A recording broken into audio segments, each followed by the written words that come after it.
prima di parlare dello storico che parla del Mediterraneo, anzi degli storici del Mediterraneo. È chiaro che il tema combinazione oggi è un tema di grande attualità, perché siamo in piena crisi, tutto sommato, mediterranea per tante ragioni, per cui una volta di più si conferma nella storia attuale che il Mediterraneo è un mare centrale del mondo, non è un mare periferico, è un mare chiave della storia e questo si verifica continuamente in tutte le cose che noi affrontiamo praticamente oggi sul piano internazionale. Il Mediterraneo è un punto dal quale non si può prescindere.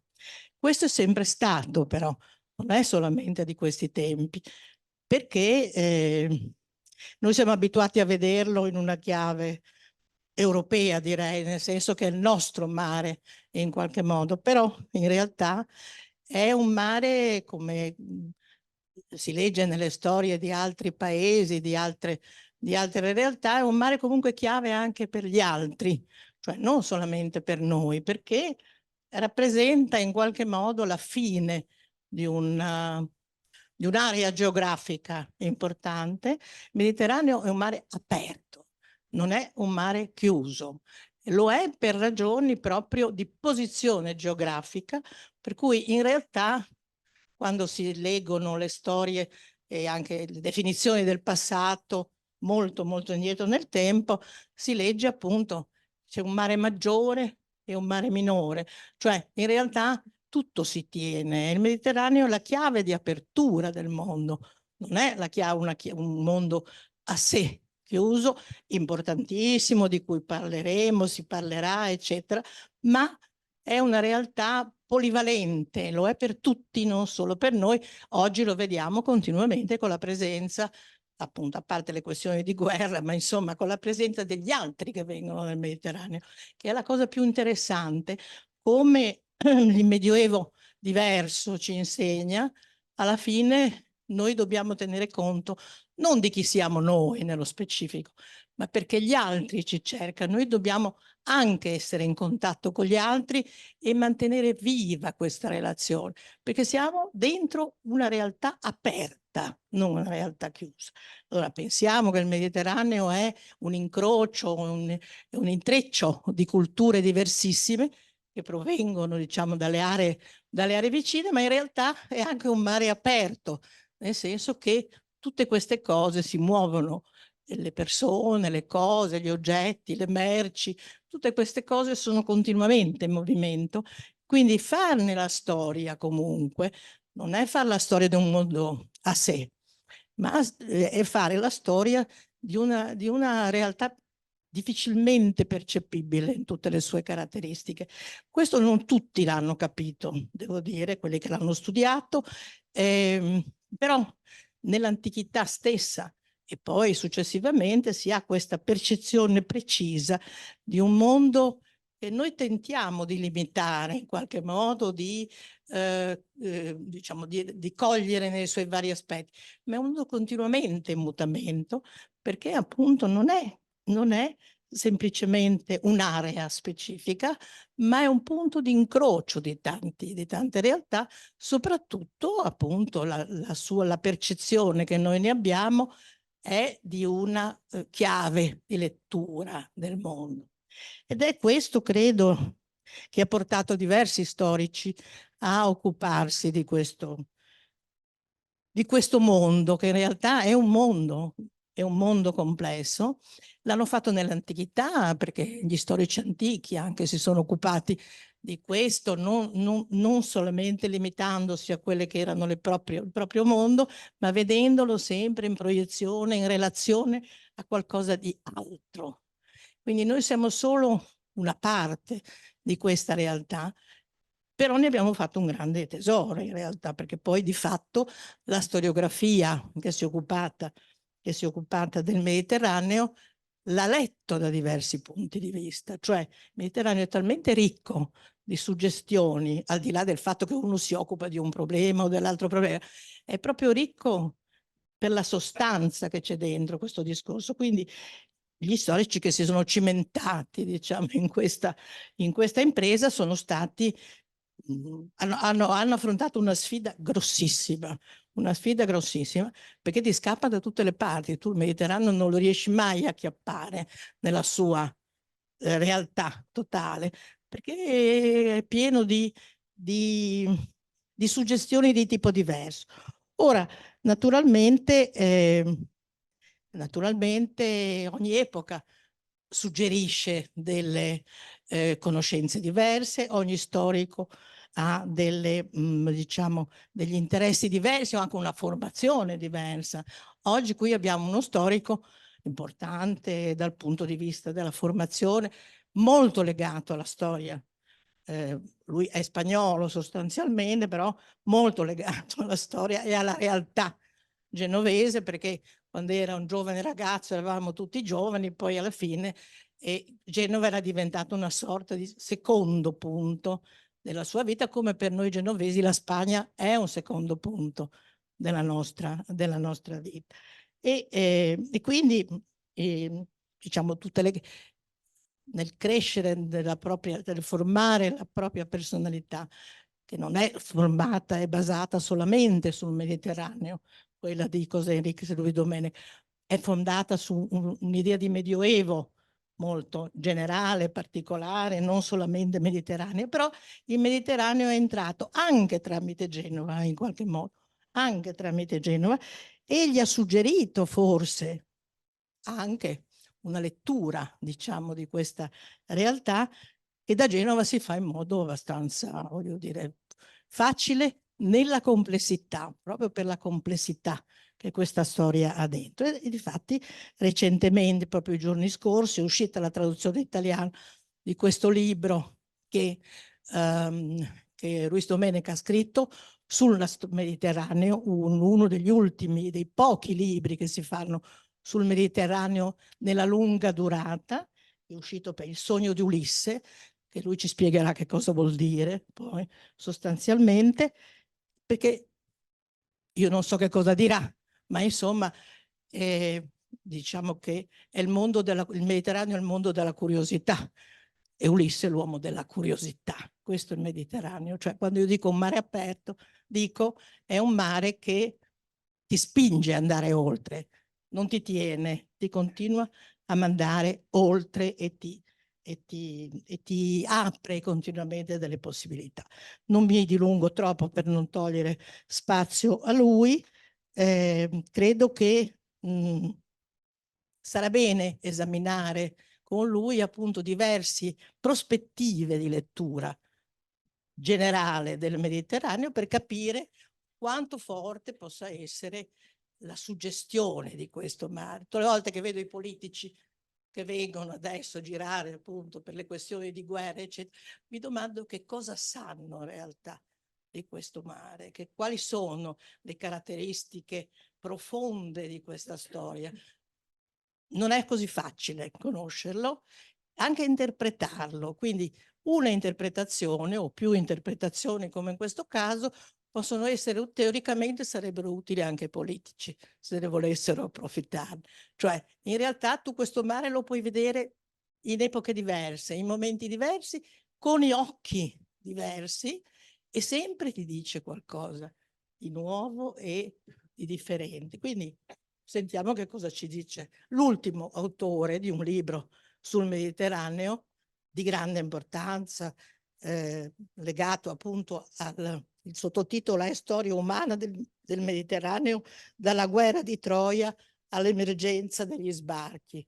Quindi diciamo, una parabola di quella che è la storia E insomma, tenere insieme tutto questo materiale non è facile, ma penso che lui ci sia riuscito. Benissimo. Grazie. A te la parola.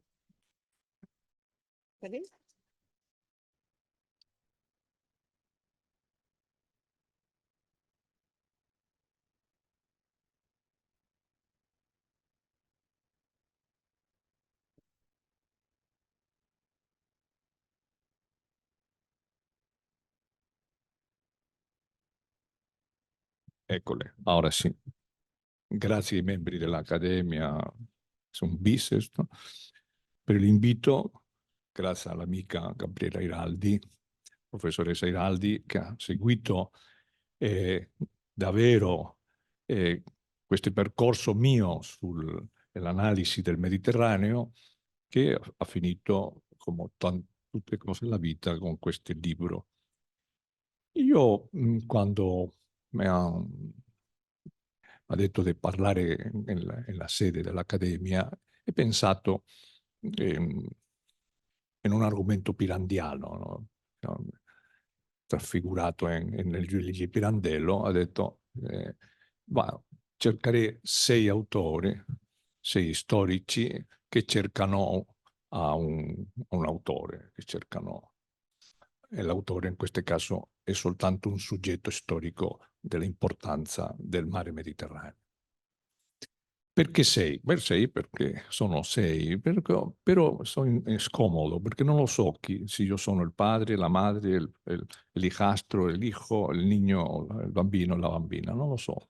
Forse alla fine della conferenza voi decidete che personaggi sono io in questa cosa. Perché la vecchia tradizione dei miei maestri francesi, io farò un po' di ego histoire. Credo che è giusto che parlare l'interpretazione sul Mediterraneo negli ultimi 75 anni deve cercare questi storici che hanno fatto il rischio e anche il coraggio di fare un'opera sul Mediterraneo insieme, no? Oggi questo è molto, molto difficile farlo, perché c'è una tendenza, in modo di vedere erronea, della specializzazione. Credo che è il grande peccato del mondo contemporaneo.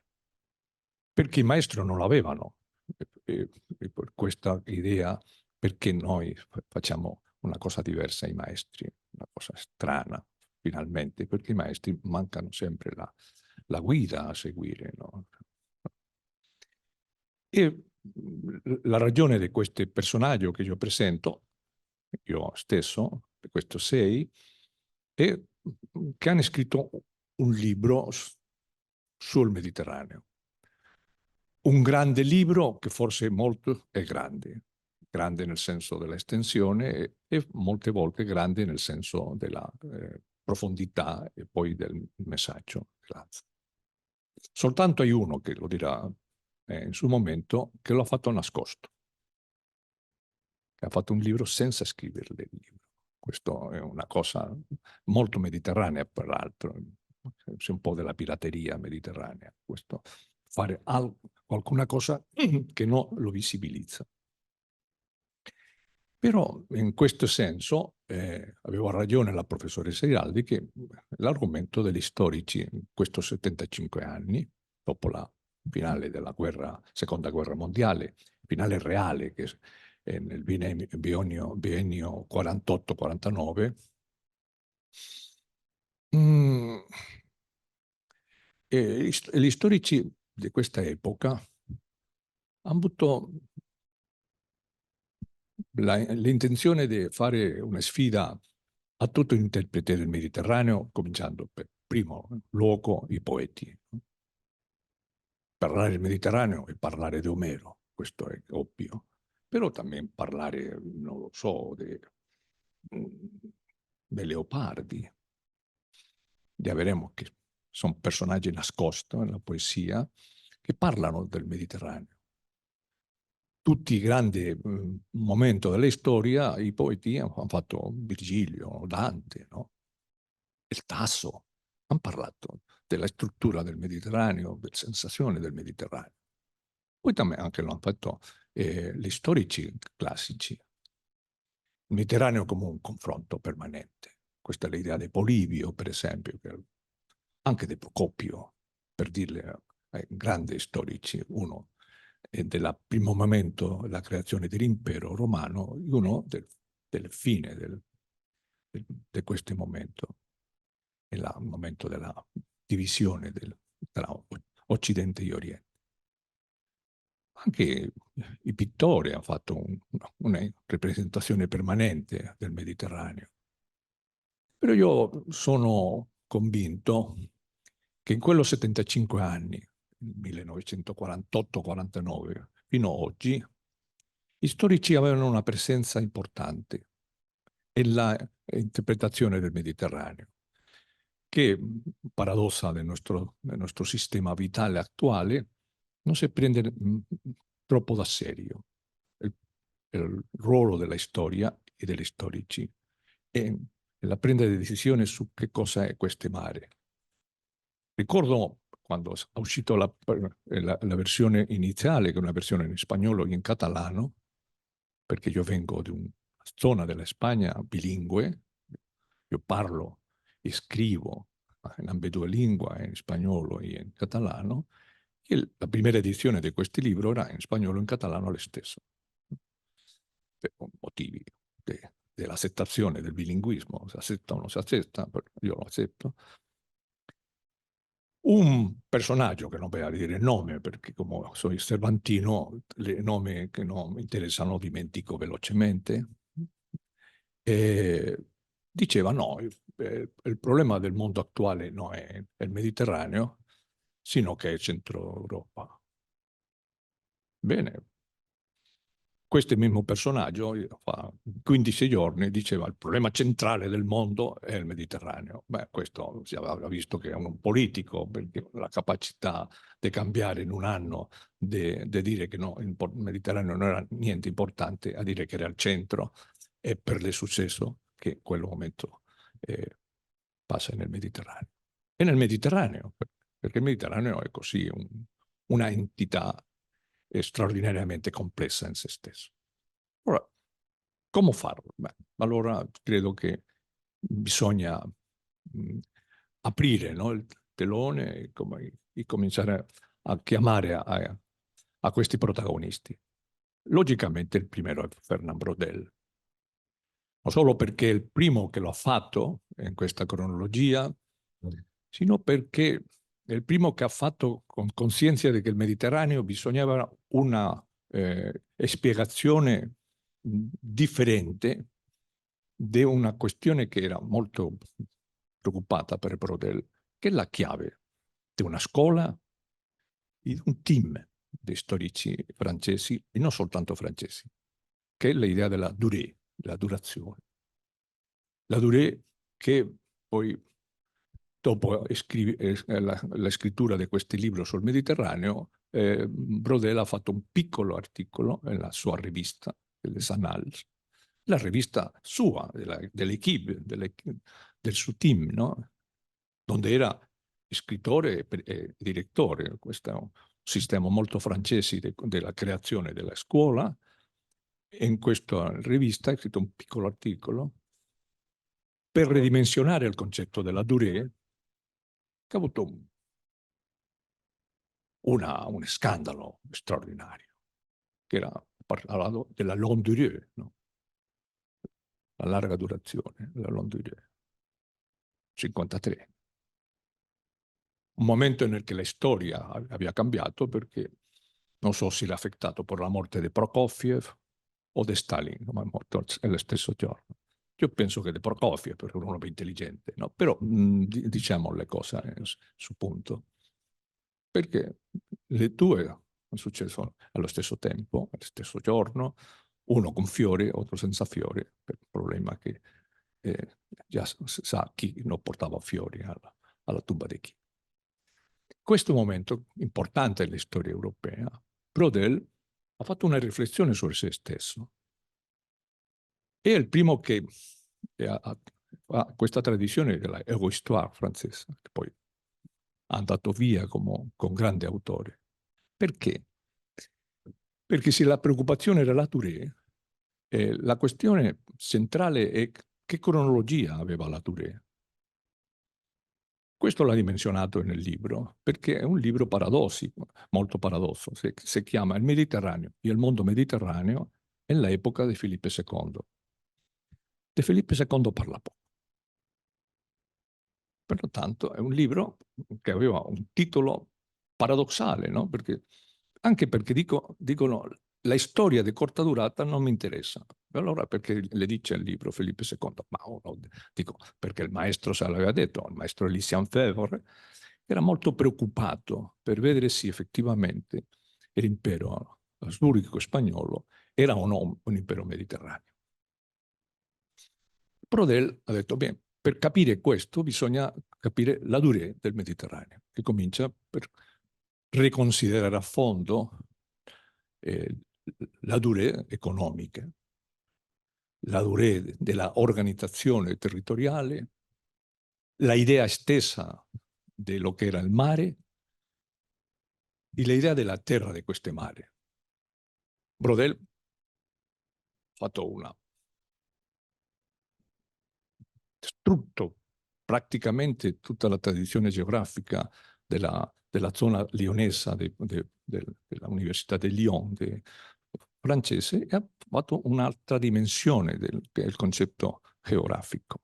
Della geografia aveva un'altra concezione rivoluzionaria. Per questo il libro ha avuto una risposta cautelosa. Molti dicevano in quel momento, io ero bambino, non poteva intervenire in questo dibattito. Era bambino no? Chiaramente bambino. Però uno vive intensamente quello che ha sentito, no? Io da piccolo sentivo, al mio nonno diceva, dove non porterà questa interpretazione della storia? Dove non porterà? Dove voleva portare? Qualcuno di cauteloso dicevano, fino a che Brodel dica le fonti che ha utilizzato per questo libro, non dirò niente. Perché la prima edizione del Mediterraneo, De Brodel ha scritto in un barco, venendo da Brasil, dove c'era, e l'ha fatto di memoria, cioè, poco da, e scheda. Poi nel 66, già come presidente dell'École des Sottotide, ha fatto l'edizione definitiva con le note, la precisazione tecnica, eccetera. Hanno detto, ah bene, allora sì, è sicuro, la prova della documentazione. Dico questo perché io, per esempio, ho scritto un libro senza nota e l'edizione italiana aveva nota. Me l'hanno fatto i ragazzi della casa editrice magnificamente. Mi hanno detto, le piace moltissimo. Significa che io le note avevo nel capo, allora se qualcuna persona intelligente come questo editore lo possono collocare. Io non c'è niente contro le note, però non le pongo. Per una questione di metodologia della propria scuola. E non soltanto per essere un po' come Brodel. Quando Brodel ha fatto questa idea della durée, ha creato una dimensione, deve spiegare il Mediterraneo, come una civiltà che tende alla entropia, che è un concetto che viene dalla termodinamica. L'entropia significa che al dilatarsi fa un momento di distruzione. La professoressa Iraldi parlava che è vero che il Mediterraneo non è un mare chiuso, è aperto. E poi dimostrare da dove viene questa magnifica idea che è certa. Per quello bisogna chiamare al secondo attore. Uno che ha visto a Brodel senza paura. Cosa difficile, perché Brodel intimidava molto. Il mio maestro era intimidato sempre per Brodel. E quando arrivava a Italia, veniva molto alla sessione con Federico Melis, no? In Prato, intimidava. La gente si sentiva intimidata. Non soltanto per la fama, per il potere, per il controllo di una rivista così importante per la carriera accademica come era l'Es Annals. Pubblicare nel Annals era una legittimità del studio della storia, o una rassegna nel Annals, era una cosa importante per arrivare nel mondo accademico, sino perché Brodel aveva una conoscenza superiore a quello che dimostrava nei suoi libri. Questo è importante. Conosciamo moltissime cose. Questo personaggio, lei la conosce molto meglio che io, però io anche le conosco un po'. Laura anche conosceva molto, era Gio Pistarino. Gio Pistarino era un piemontese affincato in Genova per capire una cosa che non le viene dalla scuola, perché viene da una scuola del Falco, che era una scuola del Medioevo centrale, l'idea del Medioevo, del Falco. No, sino dove c'è i fonti, non la Durée, i fonti per capire il Mediterraneo. Un'idea chiaramente genovese, per i fonti sono i notai.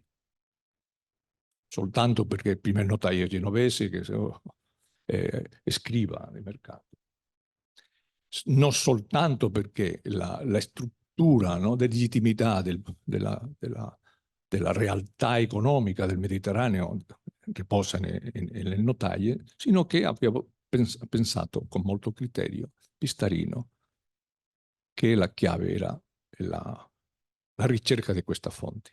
Era una vecchia tradizione già genovese, prima, no? Dove anche aveva conosciuto all'editore, no? del registro di scriva, che, no? Mario Chiaudiano, ricorda, personaggio importante della città, o anche tutta la gente dell'archivio del Stato. Però Pistarino aspettò. Questa era la sua genialità, no? Per definire che cosa era il Mediterraneo in una conferenza in Barcellona, cosa che mi è piaciuto molto, anche perché io sono l'editore di questa conferenza. Ho pubblicato in una piccola rivista che ha fondato il mio tutore universitario, io facevo la direzione, si chiama Medievalia. Numero 1 c'è un articolo di Pistarino in spagnolo, un buon spagnolo, perché io ho tradotto il libro, posso dirlo ora, no? C'è nessun problema. L'articolo, che era la conferenza, dove Pistarino dice una cosa molto, in principio semplice. C'è una storia che si vede e una storia che non si vede. Questa era un'ossessione da quella epoca, ti ricordo. Che significa per il Mediterraneo? Significa che la storia che non si vede è la storia dei documenti, delle fonti. E la rivelazione di questa fonte era la chiave di tutto. La storia che si vede è una storia monumentale che in definitiva non interessava molto. E in quello entrava in contatto con Brodel senza partecipare del suo argomento teorico né della scuola. Perché? Perché Brodel pensava che i fatti non sono importanti nella storia. L'importante è quello che c'è sotto i fatti, che sa la Durée, no? E Pistarino diceva, l'importante non è la sequenza di un mare turbolento al modo di Polibio, sino quello che il Mediterraneo fa, no? La creazione di un sistema economico che permette il sviluppo e nel XII-XIII secolo di un mondo aperto, la linea poi il proprio Pistarino accettava di Roberto Sabatino Lopez. Questa era la linea genovese dell'argomento, questa è la linea del mare aperto, perché si ingegnò la possibilità di dire no, che il Mediterraneo è una Commonwealth genovese, concetto tellurico in quella epoca, e poi è andato facilmente accettato, come sempre con le idee originali. E gli diceva, questo articolo, il Mediterraneo va da Caffa fino a Londra. O, glielo era molto interessante, o Cabo Bojador, perché già pensava che il Mediterraneo avanzava pure l'Atlantico Sud. De fatto un genovese, Lanzarote Malocello, era arrivato a Lanzarote nel 300. Vivaldi aveva introdotto questa idea peregrina di arrivare a Oriente per Occidente. Idea peregrina che dopo ha fatto grande oltre genovese che si chiama Cristoforo Colombo. Come vede, l'argomento del Pistarino era un argomento geniale nella sua concezione. Il perché non ha scritto il libro? Io sempre se lo avevo domandato, non che rispondeva.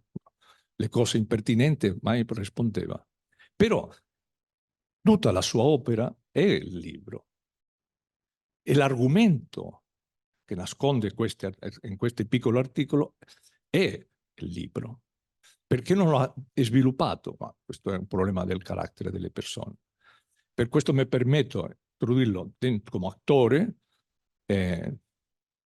senza un libro fisico, perché è un libro mentale. Credo che tu, in tutto il suo lavoro, in tutta la sua vita, la formazione di questo che si è chiamato la sua scuola, è propriamente un intento di capire il Mediterraneo allo stesso tempo che Braudel senza Braudel. Quello per gli anni 60 e 70 era tremendo, perché, ripeto, Braudel intimidava. No? Dava paura, no? Enfrentarsi a Braudel.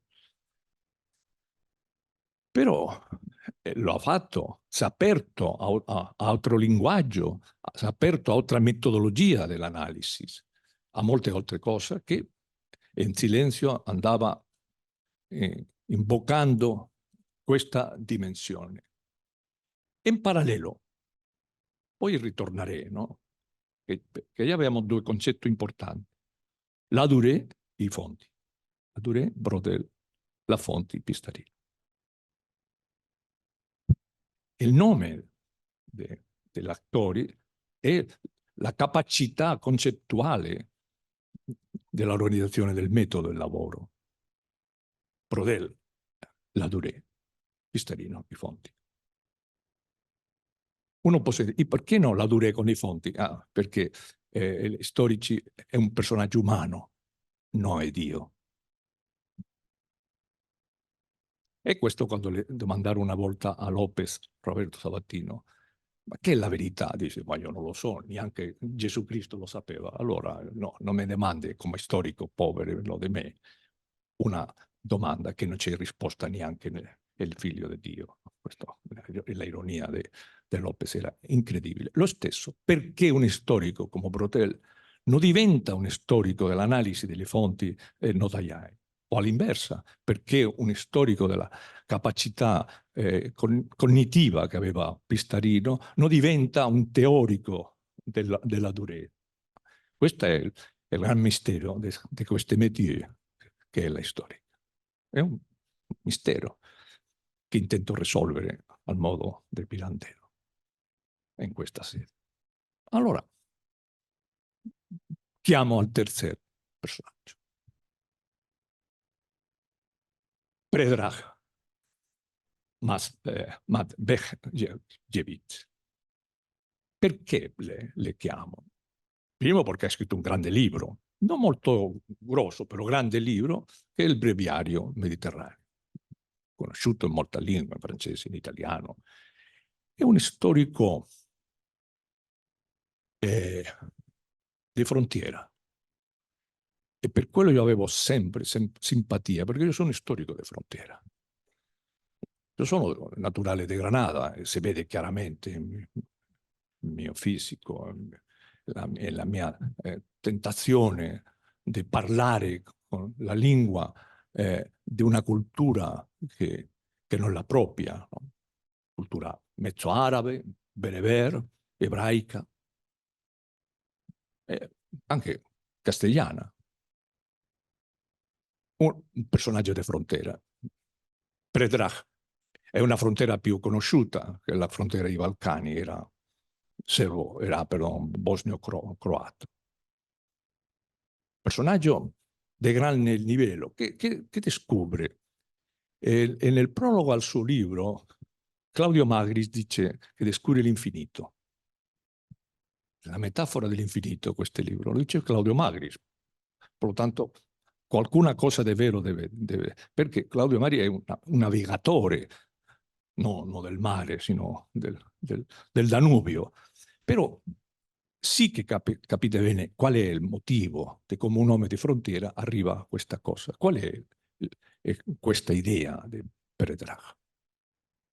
Il Mediterraneo è una immagine. Che immagine? Cartografica. È un'analisi della cartografia. Senza la cartografia il Mediterraneo diventa sempre un enigma.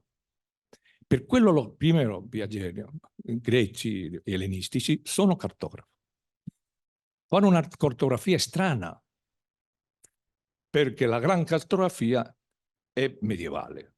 Come no? Perché la gran cartografia è una fonte che define una durée. È il portolano. Genova fa portolano. Mallorca fa portolano. La cultura ebraica, come Cresques, fa portolano. Già abbiamo che Petrarca, arrivato a una conclusione come frontiera, sin capire la topografia, questo è la cartografia mediterranea, non si può capire la possibilità di uscire del Mediterraneo alla conquista del mondo. Con lo stesso criterio, Colombo un altro. Perché per uscire del Mediterraneo e nelle stretto di Gibilterra bisogna una cartografia precisa quando il sistema di navigazione non si conosce. Questo è un momento importante della storia, non soltanto della storia mediterranea, della storia universale che viene dal Mediterraneo, perché qui si è elaborato questa idea della cartografia del portolano. Se viaggiano con questo, i portoghesi viaggiano come se fosse per Africa, come se fosse il Mediterraneo. La volta famosa di portoghesi, che arrivano fino al Cabo de Buena Esperanza, è un'idea mediterranea. E Petrarca fa questa idea che l'infinito è un'immagine. È magnifica perché il Mediterraneo aveva una considerazione per lo storico con la stessa dimensione di lo che la pittura aveva fatto il gran Paul Cézanne, che inventa il colore del Mediterraneo, che è un'invenzione pittorica post-impressionista. L'azzurro del Mediterraneo è un'invenzione, non una realtà, perché il Mediterraneo è grigio come oggi, freddo e grigio, poi caldo e terribile, frio, freddo e grigio. E solo il blu, no? Dell'azzurro, è Cézanne. Questo della topografia, no? La cartografia, come idea delle immagini, no? Della imago, che è un'idea molto medievale, è Petrarca. Fino a qui, perfetto. Sembrava, questo è il libro di Petrarca. Pensé, cioè, dimenticato una cosa, peccato mortale per l'istorico. Brodel 1949, la Lectio de Pistarino in Barcellona 1980, e il libro di Petrarca 1987. Silenzio per la storia fino al 2006.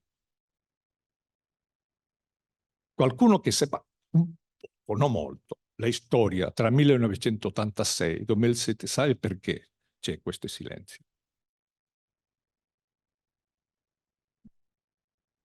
Si è stato 15 anni in capire perché il mondo aveva sbagliato.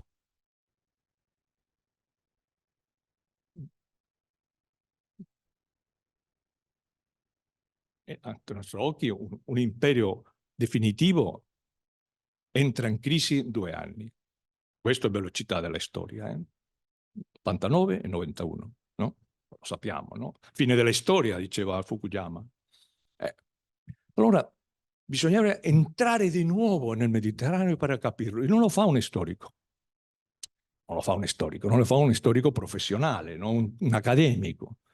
Lo fa un diplomatico con molta vincolazione al cinema, per rapporti familiari, che è John Julius Norberg. Norberg scrive un libro titolato El mare del mezzo. Un libro gigantesco, 1000 pagine. Perché porto come personaggio a Norberg? sino un storico accademico, sino che è lo che si chiama un scrittore affascinato per una idea molto chiara. Perché Norbeck dice, per capire il riprendere e l'analisi del Mediterraneo bisogna capire la relazione Oriente-Occidente che il Mediterraneo molte volte lo ha fatto. E adesso dice 2016, adesso ritorna a questo problema, ha ritornato a questo problema perché a liberarsi dello schema dopo la seconda guerra mondiale, della proposta di Yalta, caduta di questa proposta geopolitica, bisogna capire di nuovo il Mediterraneo e la dimensione est-oeste. Y dice Norvig que lo que le interesa claramente es esa parte del Mediterráneo tan nascosta que es el Adriático, dico, da Venezia, dice, da Venezia capimos chiaramente cómo, y comincia una lectura chiaramente de medievista, cómo nel XII secolo lo fanno los Stauffen che arrivano attraverso l'Adriatico alla conquista attraverso i rapporti familiari e la Sicilia. E questo momento tan importante dell'introduzione di Angioino nel mondo mediterraneo attraverso l'Adriatico è la chiave per Norvig di dire perché Occidente e Oriente si divide in quel momento e si va un processo di separazione che soltanto, e a cui viene la parte dell'inglese nostalgico nella città di Venezia, come se fosse, non lo so, Thomas Mann, viendo al ragazzo nella playa, perché bisogna pensare che questo è un signore che legge romanzi importanti, che ha capito questa dimensione del colore e della dimensione del mare, dice Norvig.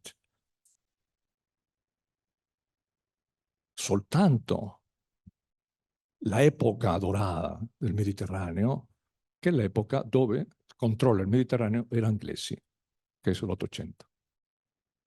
Una cosa curiosa, pensando lo che succedió nell'Ottocento e lo che va a succedere nel Novecento con il dominio inglese del Mediterraneo, con la declarazione Balfour. Dico perché la storia non è capricciosa. Avere una logica tremenda come la logica del vivente. Ieri parlavamo, no, con il presidente di questa accademia di questa lettura insieme. Il libro di Norvig provocò una strana circostanza. Primo fu un libro dove tutti gli inglesi che le piace la lettura impararono che cos'è il Mediterraneo. Qua bisognava una risposta di un storico. E per quello, 5 anni dopo, che è il tempo che si tarda in scrivere un libro, per lo tanto l'ho scritto nel primo momento che uscì il libro di Norvig. Questo è storico, grande amico mio, lo so, questo già è informazione, non tanto deduzione, lo leggo e dico, io devo fare una reinterpretazione diversa. Questo è il libro che si intitola Il grande mare, che è David Abulafia. David Abulafia scrive questo libro per 2 motivi. Io diria che per 3. Sempre mi ha detto per 2. Primo, per rispondere a Brodel, chiaramente. Secondo, perché non è convinto della cartografia di Petrach, Matvejevic. Non è convinto.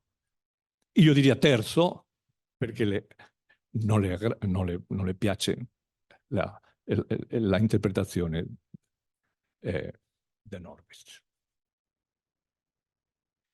Che fa David Abulafia? Late, troppo tardi, trattare di destruire lo che si chiama la tesi Brodel e l'argomento della teoria di Brodel. E lo fa mediante un ingegnoso sistema di analisi che e lo più vicino è la forma di scrivere la storia di Pistarino. Non lo sa, però è così. Primo, prende informazione di tutta una storiografia che per Nordvik periferica, che non esiste, la italiana, la spagnola, la francese, la cipriota, la greca. Come è possibile, no? Scrivere un libro al Mediterraneo sin leggere tutta questa storiografia? Però è vero, si è fatto, sì, funzionano le cose. Abulafia fa una revisione della cronologia della Durée, de Brodel, fa una revisione del concetto del mare, per questo le chiama il Gran Mare, no? La idea aperta, come il Mediterraneo diventa problematico a medida che va crescendo il suo potere, critica l'Ottocento inglesi, del Mediterraneo dell'Ottocento inglesi, attraverso un'analisi profonda di quello che succede nell'Egitto, lo che succede. Il libro di Abulafia era definitivo, nel senso di che Brodel aveva aperto la porta dell'argomento della Durée e Abulafia la chiude dicendo che la chiave del Mediterraneo sono la rete commerciale. La rete commerciale. Rete commerciale che Pistarino aveva detectato nell'analisi dello notaio. Allora, perfetto. Non c'è nessun problema. Però c'era un problema. Io quando leggo il libro di Abulafia, lo leggo 2 volte, uno l'edizione originale velocemente perché mi mandano una rassegna critica, e poi la versione spagnola che si fa a una traduzione velocissima, una traduzione in 3 mesi, cosa significa che era un progetto internazionale consolidato, perché tradurre un libro di 1300 pagine in 3 mesi significa che è un'equipe che fa la traduzione. E vedo che manca una cosa importante, che è la lettura che il mondo mediterraneo si è fatto di se stesso. Il Mediterraneo è una lettura di se stesso, c'è un protagonismo dei suoi propri protagonisti. E allora io, perdone, questo già non c'è la umiltà cattolica, però già non sono né umile né cattolico, per dirlo così, io che apro la porta del Mediterraneo di nuovo e introduco tutta la gente che l'ha interpretato. E comincia le voci dello interprete. E quello suona di un modo diverso, totalmente, una polifonia diversa. Come abbiamo sentito, è la gente del Mediterraneo parlando. Non solo Omero o il cinema moderno. Tutto che è entrato nel Mediterraneo ha fatto un'interpretazione sul Mediterraneo. E perché? Bisogna trovare un motivo che durante 3000 anni, in una geografia molto precisa, tutto il mondo intende interpretare il Mediterraneo. La prima è ovvia, perché il Mediterraneo aveva una sostanza, è un soggetto storico reale, non è una finzione, neanche una finzione letteraria. Lo che ha fatto la letteratura, cominciando per Omero, è semplicemente dimostrare che è una realtà sostantiva. Questa è la prima, che è molto importante. E la seconda, che c'è una struttura latente durante tutto questo tempo che va al di là anche della durazione, della durée. Una struttura in profondità per spiegare che cosa è il Mediterraneo. E questa struttura è il motivo del ritorno del nostos di Omero, planteato per Omero, di Odisseo. Non il viaggio di andata, sino del ritorno. Per prima volta in un testo letterario la chiave sta nel viaggio del ritorno. Il gran geografo cino Ji Futuan, credo che è il personaggio chiave nella geografia del secolo XX, la seconda metà del secolo XX, diceva: lo caratteristico dell'essere occidentale è che è una inclinazione a ritornare. perché il modello è un ritorno. E nel ritorno, uno se legge l'Odissea, in quello per me è lo stesso, sì, Calipoli c'era nel stretto di Gibilterra o in una isola perduta di Lampedusa, come dice un altro. E quello per me è un problema di dimensione cartografica, grande dibattito. Lo interessante è che ritorna. Ritorna, perché al ritornare si è capito bene cosa è. Allora crea un modello permanentemente del ritorno. Il mondo come un labirinto, questa è l'idea che arriva al gran interprete dell'Ulisse che è Joyce, che idea che aveva in Trieste, città mediterranea. Se questi personaggi così illustri, tan intelligenti, con questa capacità incredibile dell'immaginazione letteraria, fanno questa avventura, ripensa all'avventura costantemente, è perché la struttura latente permette capire il senso reale del Mediterraneo. E quella è la ragione del sogno di Ulisse. Quello è il sogno di Ulisse, ritornare e trovare una soluzione al problema che il Mediterraneo ha sempre assistito, Oriente-Occidente, Nord e Sud. Turbulenze politica permanenti,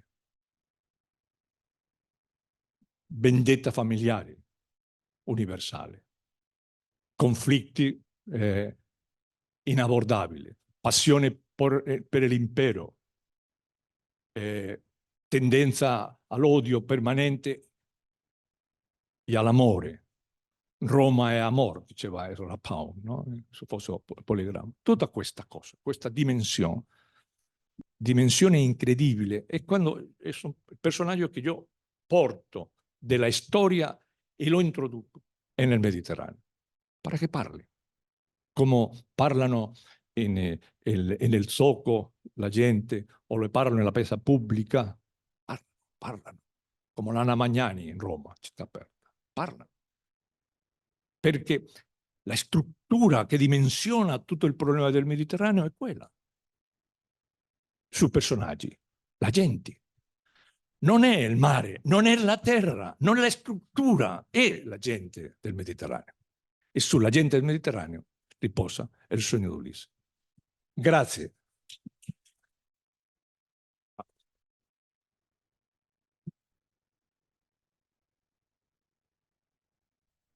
Beh, insomma, si sente? Non si sente? Sì. Direi che attraverso questa indagine conoscitiva su chi praticamente ha avuto il coraggio di affrontare il tema mediterraneo nella sua immensità, voglio dire, perché durata, non durata, cartografia, quello che si vuole, ognuno ha scelto una strada per cercare di acchiappare questa realtà. In effetti poi è la gente, sono le persone che fanno, sono i popoli, sono la gente che si muove, la gente che tutto il tempo parla e si incontra, e quindi è un mare che non è di carta o di, voglio dire, no? di acqua semplicemente, è un mare abitato, cioè è la storia dell'uomo in fondo. E in questo Ulisse effettivamente è rappresentativo e viene scelto anche da Joyce in fondo per la stessa ragione, cioè è rappresentativo del modo di essere rispetto alle cose, rispetto alla vita. Il mare è solo la controparte, vorrei dire, cioè la tela di fondo di questo discorso di un mondo abitato dall'uomo. Questo è, e quindi insomma credo che alla fine di tutto questi 6 storici, appunto, compreso l'ultimo che ha parlato di questo libro, ti dicono quante chiavi noi possiamo usare per capire questa realtà, ma soprattutto appunto tenere conto che il mondo è degli uomini, non diciamo delle cose come noi le rappresentiamo, le vogliamo rappresentare, le descriviamo, le raccontiamo, ma è fatto dall'uomo sostanzialmente. Quindi una storia, è la storia di Ulisse, effettivamente, è la storia di Ulisse. Bene, ringrazio il professore. Qui se qualcuno... Ci sono degli interventi?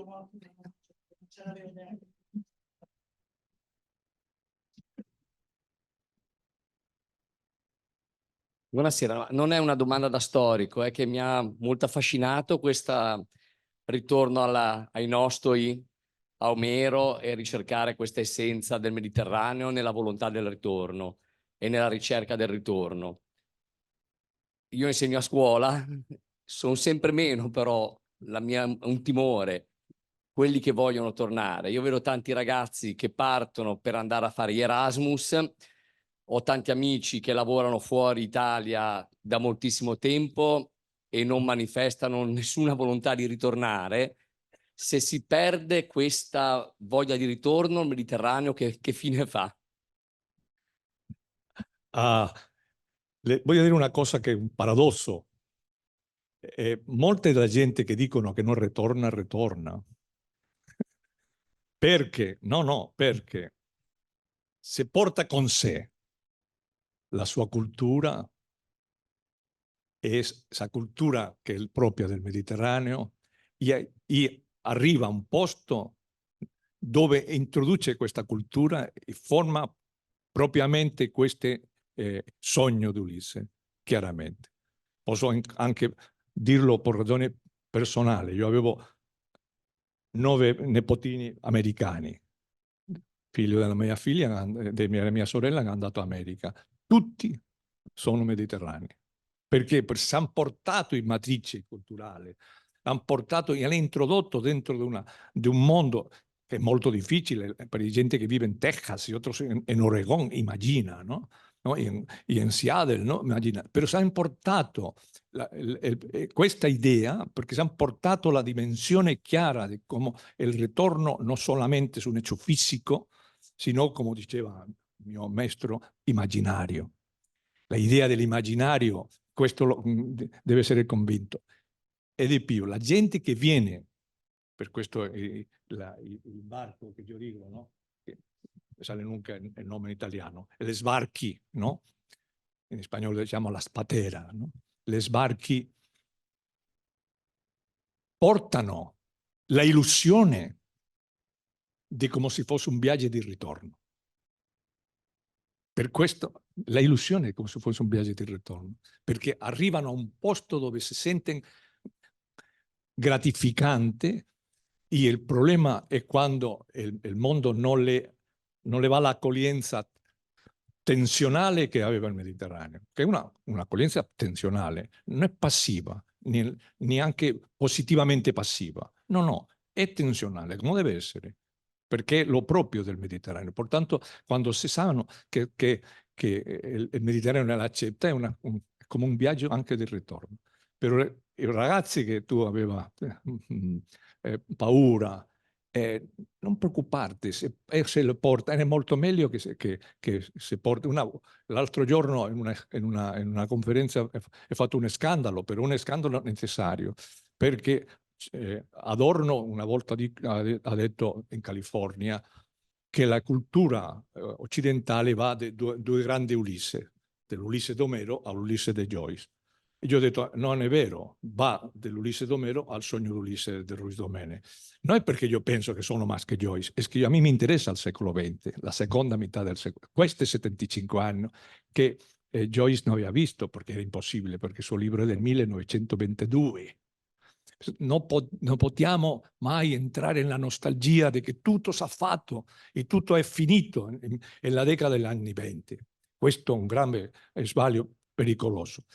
Alle giovani si portano con sé la illusione di Omero o l'illusione di Joyce, già fatto il ritorno nella mente. Allora si vive, non lo so, in Parigi o vive in Seattle. Dai qua, non sei lo tanto.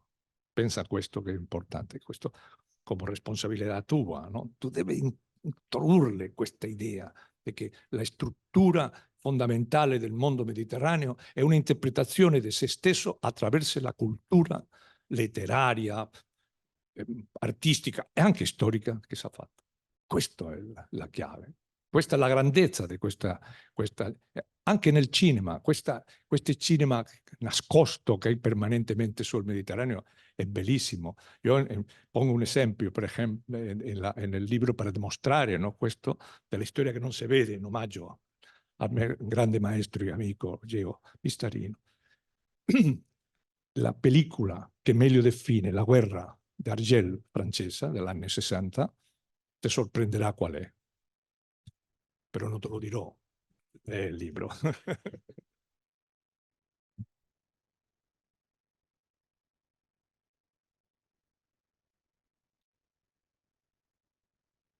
Mi scuso, io non sono uno storico, ho insegnato all'Università di Genova linguistica. Tra l'altro, una cosa che mi aveva molto colpito di Braudel, che ho visto una volta in vita mia, che in una intervista aveva detto che il sogno della sua vita sarebbe stato di fare il professore universitario a Genova. Quindi io, la Gabriella ride, io anche, l'abbiamo fatto. Io ho studiato per quello che potevo storia medievale con Pistarino. E la cosa mi ha colpito straordinariamente. Poi mi sono occupata di un'altra materia nella vita, però una cosa volevo domandare. Quando ho cominciato a studiare la storia medievale, perché poi in qualche maniera ho continuato per piacere culturale, no? Usava leggere un libro di Pirenne che si chiamava Mahomet e Charlemagne, no? Cioè, Sì, sì. vi ricordate questa cosa, no? Sì. Era tanto di moda. Nel corso della mia vita ho avuto l'impressione che veramente Charlemagne l'avesse avuta vinta, lui aveva spostato a nord il centro dell'Europa. Adesso mi sembra che sta succedendo qualcosa di molto diverso e molto peraltro doloroso. Mi colpisce l'idea, no, che del Mediterraneo inglese. Io volevo ancora sentire qualcosa su questo, perché in questo momento, se pensiamo a Balfour e a cosa sta significando in questo momento, mentre noi fortunatamente parliamo qua, mi vengono i sudori freddi. Grazie. Grazie al suo intervento, perché mi è piaciuto molto e anche ho visto a Geo parlando, no, di Maometto e Carlo Magno. Pensa una cosa, che il libro di Pirenne è un libro postumo. Io concluso questo libro, avevamo una Covid tremenda e praticamente i medici mi dicevano, il mio editore, che è molto simpatico, mi dice, magnifico, perché i libri di autore postumo si vendono di più. Dico, non mi piace molto questo esito postumo allo Pirenne. No, perché Pirenne ha trovato una cosa che veramente è incredibile. Le successi storici vanno collegate una con un'altra. No? Per esempio, Norwich non era convinto di un successo che lo stesso dice, che sempre che una grande battaglia navale e nel Mediterraneo, si è avuto un cambio profondo. Per esempio, Actium, impero romano Ottaviano, frente all'idea possibile di due imperi, uno ellenistico in Alessandria d'Egitto. Actium. Curzola, vittoria genovese, però Genova dice, e l'Oriente non mi interessa l'Occidente. È un paradosso, però un paradosso dialettico. No, l'importante, noi vendiamo lo veneziano, però, peraltro, Curzola prende prigioniero a Marco Polo, che lo portano qui e si trova con il rustichello di Pisa e scrivono il libro del Bassimont de Monde. Trafalgar, ma però Lepanto, per ordine, Lepanto è la fine dell'impero spagnolo, è un paradosso, no? Sembra che l'impero dell'Austria, perché pensa, è l'ultima gran battaglia di Galera, della storia, e no, la soluzione l'abbiamo, il recurso per conquistare davvero l'Atlantico. si vede chiaramente che è la politica di Filippo III, ma storia di Spagna. Trafalgar vince e muore Nelson, eroe nazionale, però fracassa Spagna e Francia per controllo del Mediterraneo, y entra il mondo inglese. Inghilterra aveva l'idea chiaramente della sostituzione e nel sud di una politica che non era capace di fare nel nord del Mediterraneo, lo che Pistagnoni chiamava la Euromediterranea, che le piaceva molto questo concetto, al sud, cioè tutta la parte del Marocco, tutta la parte della Libia e Egitto, fino alla guerra mondiale e fino alla declarazione Balfour. E la sua incomprensione di quello che è il Mediterraneo, lo che fa chiaramente la soluzione Balfour.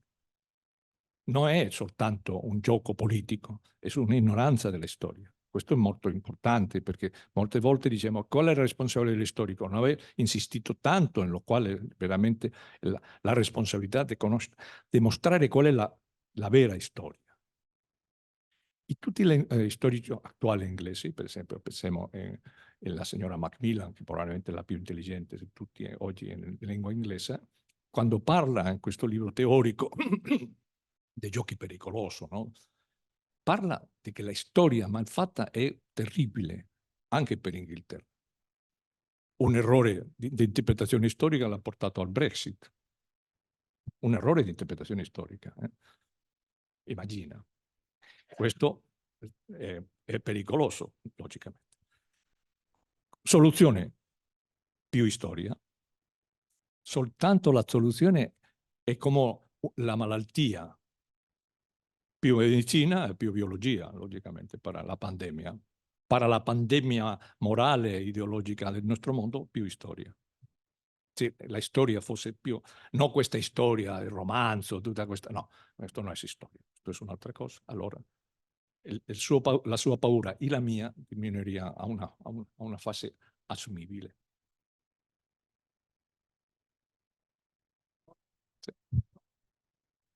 Sì, sì. Complimenti, professore. Sì, sì. Un dono per lei, Ah, ma il quale però non vuole presupporre anche una domanda. A suo modo, tanto complimenti per la conferenza, a suo modo questo libro è un libro postumo. Non perché l'autore, che è un interiorista straordinario e molto intelligente di Repubblica, è ancora vivo, ma questo libro ha la sfortuna di essere uscito postumo, cioè a ottobre del 2023, prima che tutto succedesse. No? E io gliel'ho portato in dono. grazie. Perché? Secondo quello che io ho potuto leggere sull'argomento, questo libro ha un taglio particolarmente interessante, cioè a dire, è un libro in cui la geografia è analizzata ed illustrata da un numero incredibile di mappe, di carte che ci spiegano ciò che è avvenuto. Io non le voglio fare una domanda, però il titolo io lo leggo.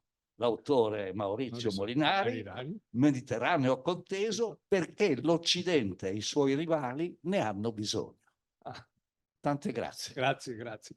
Ma non una domanda, però devo dire che io quel libro l'ho letto dopo la mia scrittura. Questo deve molto a Predrag e a questa idea che le diceva che si parlava che era l'infinito e della cartografia. E il Mediterraneo, questa è eredità buona di Brodel. Fuori nel mito è una geografia molto stimolante, molto stimolante, perché l'Occidente ha bisogno del Mediterraneo, perché, come ho detto al principio, che mi ha negato questo alto politico, e poi all'anno dire che no, era una conversazione tra di loro, no? Ah, lei scrive il Mediterraneo già non aveva nessuna importanza. Il Mediterraneo è la chiave, lo dico molte volte anche nel libro. Si capiamo bene il Mediterraneo, il mondo, la risoluzione del problema del mondo risolverà. E perché sono convinto di questo? Voglio dare un'informazione. Perché il mio libro ha avuto un successo editoriale che ancora la casa editrice, che è Penguin, per lo tanto non è una casa piccola, no?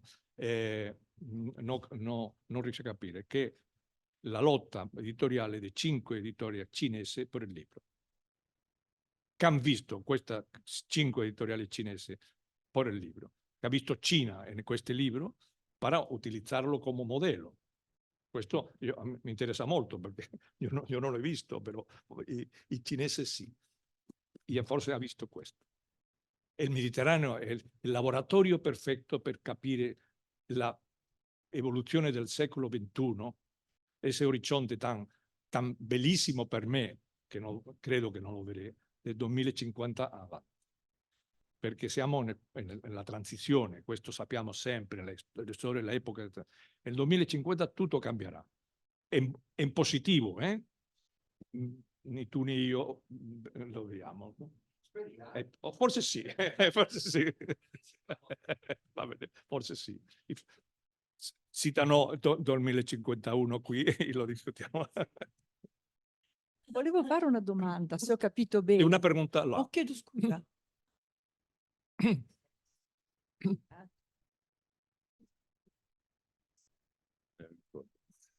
Sì, intanto complimenti perché è stata una conferenza davvero ricca di suggestioni e volevo portarne due in particolare. Una a proposito della sua idea della mediterraneità, del concetto di ritorno. L'inno quasi, insomma la canzone più nota della nostra città è una canzone che parla quasi esclusivamente del ritorno. La seconda cosa è questa, la sua idea dell'importanza dell'uomo, della sua vita rispetto a questo mare.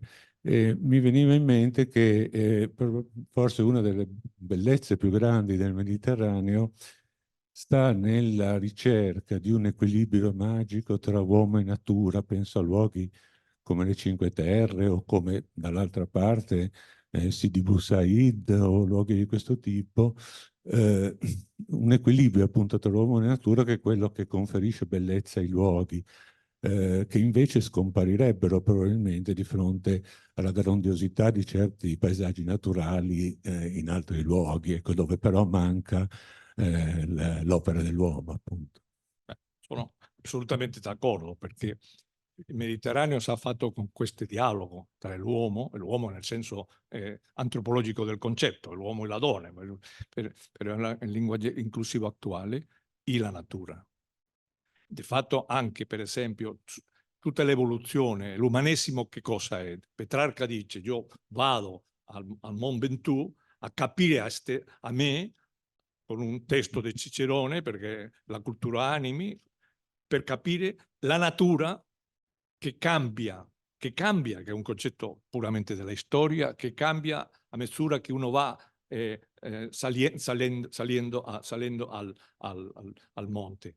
E questa lettura petrarchista è chiaramente una lettura che soltanto può essere un Mediterraneo esiliato in Vaucluse, che già lo sa che si sta pensando nel mare, en la costruzione della storia, en l'idea dell'umanesimo o nella poverella Laura che è morto. Questa idea chiaramente è quando l'uomo se vede il paesaggio del Mediterraneo che cambia tan velocemente, che passa da un freddo cane a un caldo orribile, questo dimostra chiaramente la necessità permanente. Pensa anche tutte le idee oggi pericolose. E la gente del Mediterraneo ha intentato risolvere. Io vengo da un paese, la Catalogna, dove in quel momento non c'è acqua. La prima osservazione delle Scipioni arrivare a Ampuria dicono: questo è un territorio interessante con poca acqua. 212 prima di Cristo. Già lo sanno. Volevo solo chiedere questo. Mi è parso di capire che tu abbia parlato di un Commonwealth da Caffa a Londra. Mi puoi dire qualche cosa di più su questa espressione che hai usato? Ma questo non è mia, era di Dio Pestarino, però me l'ha fatto mia perché primo mi piace molto e sono convinto, è la seguente. La grande trasformazione del Mediterraneo è l'opera di un genovese.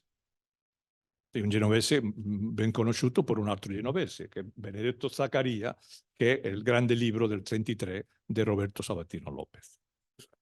Tutto è collegato. E questo grande libro dimostra che Benedetto Zaccaria, a parte dei mercanti, era un uomo che conosceva bene la geografia politica, la geopolitica, e ha pensato che la soluzione era aprire il stretto di Gibilterra per andare al di là. Per eso bisognava creare un'armata in Castiglia che non aveva tradizione dei barchi, un'armata con la tradizione genovese, legale, tutto bene studiato durante noi. Allora, quando si apre il Mediterraneo, dal punto di vista geopolitico, si apre perché il negozio bisogna un'estensione ai mercati del nord. E i mercati del nord chiave, la Genova del nord è Londra, perché parlano una lingua stranissima, che va a essere l'inglese, no? Quando lo ritocca il grande novellista, no? Thomas Malory, no? Malory, che è un autore creato per l'editore, perché il libro lo organizza Caston, no? Però mi ha affascinato sempre. Un autore che, come tutti che scrivono sulla cavalleria, entra in prigione. Non so perché, come Cervantes, no? È una tendenza strana, per così. Allora, la creazione di questo movimento al nord e dopo al sud e nell'Atlantico fa che le matrici culturali del Mediterraneo arrivino all'Atlantico.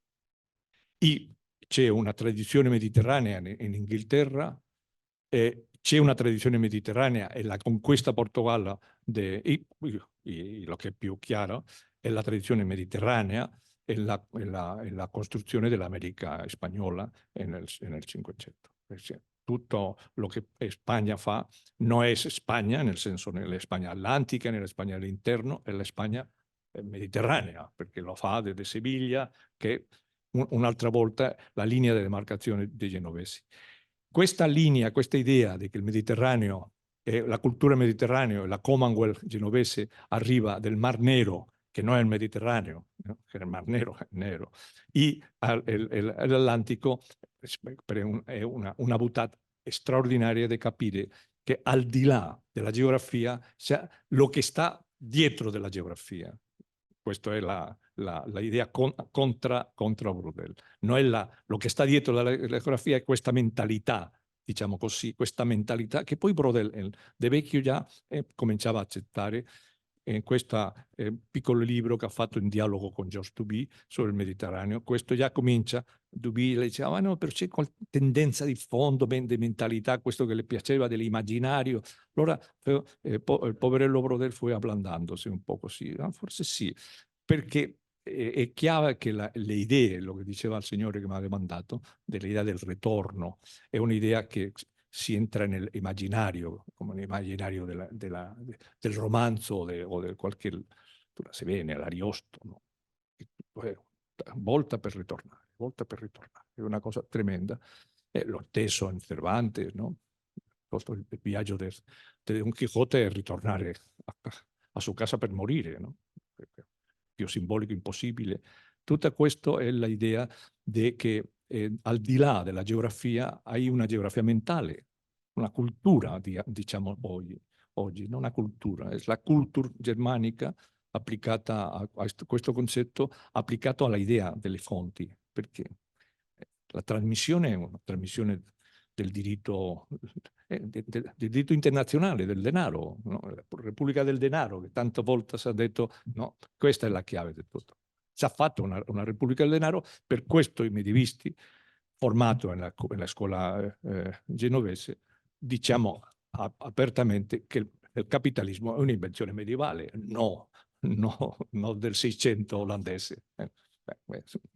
Questo è un ovvio che bisogna dirlo più di una volta, perché io lo so, mi dispiace che sia Max Weber il che è sbagliato, perché le amo molto Max Weber, però è sbagliato.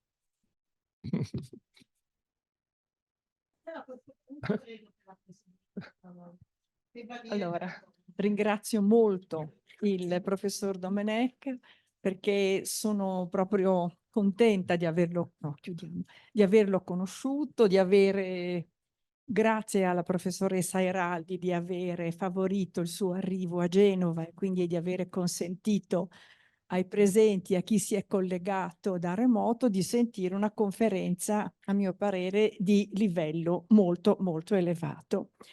Giovedì 8 febbraio ci sarà un'altra conferenza di Luca Codignola Bo, il cui titolo è Gesuiti ed ex gesuiti sulla frontiera nord atlantica 1762-1814. Fu vera soppressione? Questa è la domanda che ci lascia con il titolo cui risponderà. Grazie ancora a tutti. Grazie, grazie. Grazie. Grazie a tutti.